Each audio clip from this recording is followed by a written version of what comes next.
रसूल करीम। बुजुर्गों, भाइयों, दोस्तों और बहनों, जिगर तिल्ली की अमराज में मुफीद नुस्खा है, खुसूसन जबकि इनका सबब सर्दी हो। इन आज़ा को ताकत पहुँचाता है और रिहा को तोड़ता है, खारिज करता है और गुर्दे और मसाने को भी ताकत पहुँचाती है और इस्तिस्क़ा में भी मुफीद व कारआमद है। इंशाअल्लाह आखिर तक इसको सुनने का अक़दा करेंगे तो अल्लाह पाक आपको इस पर अमल करने की भी तौफ़ीक़ अता फरमा देंगे।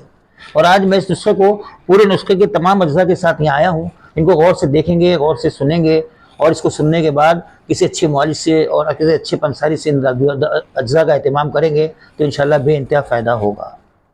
सबसे पहले हमें लेना है अजवाइन खरफ्स। ये है अजवाइन खरफ्स 40 ग्राम, अजवाइन खरफ्स 40 ग्राम। और ये है ज़ाफ़रान 20 ग्राम। और ये है मस्तगी रूमी, ये लेना है हमें 30 ग्राम। और ये है तज, ये लेना है हमें 10 ग्राम। और ये लेना है मजीठ, ये हमें लेना है 20 ग्राम। और उसके साथ ये है गुले गाफिस, ये हमें लेना है 30 ग्राम गुले गाफिस।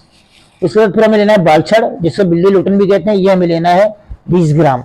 और इसके साथ हमें फिर बंगरा सिया लेना है, ये है 30 ग्राम। और फिर ये तुख्मे गजर या गाजर के बीज, ये हमें 40 ग्राम लेना है। और इसके अलावा जोखू, ये हमें 40 ग्राम लेना है। और अनीसोन, ये हमें 40 ग्राम लेना है। और ये है अज़कर मक्की भी कहते हैं इसको, ये भी हमें जो है वो 10 ग्राम की मिकदार में लेना है। फिर इसी तरीके से हमें ये लेना है तगर, जिसे असारून भी कहते हैं, ये 40 ग्राम की मिकदार में लेना है। और रब्बुल असोस जो है ये हमारे को ये भी 30 ग्राम की मिकदार में लेना है, ये है। और ये असारा है मुलेठी का। और इसके साथ मुरमकी है, ये हमें 40 ग्राम लेना है। और खुस्ते शीरिंग, ये 10 ग्राम लेना है। हबे बलसान, ये 10 ग्राम लेना है। और उसके साथ फिर ये रेवन चीनी, ये 40 ग्राम की मिकदार में लेना है। और उसके बाद रोगन बादाम, ये हमारे को तकरीबन 120 ग्राम मिलीलीटर की मिकदार में लेना है। और ये रोगन बिलसान, ये हमारे को 50 ml की मिकदार में लेना है। और शहद बेरी का, अगर शुगर वाले के लिए बना रहे हैं तो बेरी का शहद इस्तेमाल करेंगे, 1 नंबर खालिस और बेरी के दरख्त से उतरा हुआ। और ये आखिर गाँव ज़बान 1 लीटर की बोतल। इन तमाम चीज़ों को खूब अच्छी तरीके से ज़ाफ़रान और मुस्तगी के अलावा तमाम अज़वा को अच्छी तरह कूट पीस के छान के तैयार कर लें, इंशाअल्लाह ताला बहुत फ़ायदा होगा। इसी तरह मस्तगी रूमी को घी में चरप करके इसको अलग से हम खरल कर लेंगे। और ज़ाफ़रान को जो है बेरी के शहद के अंदर गर्म करके और इसके अंदर रखी गाँव ज़बान में मिला के इसका हम महलूल बना लेंगे। और ज़ाफ़रान को पीस के अंदर इस महलूल के साथ इसको वो कर देंगे। और फिर इसके साथ मुस्तगी को भी कर देंगे। फिर तमाम अद्वियात को इसके साथ इसका बेहतरीन माजून की शक्ल में बना लेंगे।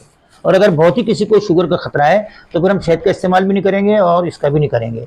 और सुबह और शाम 5 से 7 ग्राम की मिकदार में अरखे बादियान के साथ इसको देंगे तो इंशाअल्लाह ताला जिगर जिनका बढ़ रहा हो या सुकड़ रहा हो या जिगर के ऊपर छाले आ गई हो या जिगर के ऊपर फफूंदी आ गई हो या जिगर के अंदर किसी भी किस्म की कोई नुक्स आ गया हो, अल्हम्दुलिल्लाह बेइंतहा ये फ़ायदेमंद करेगा और बेइंतहा फ़ायदा करेगा।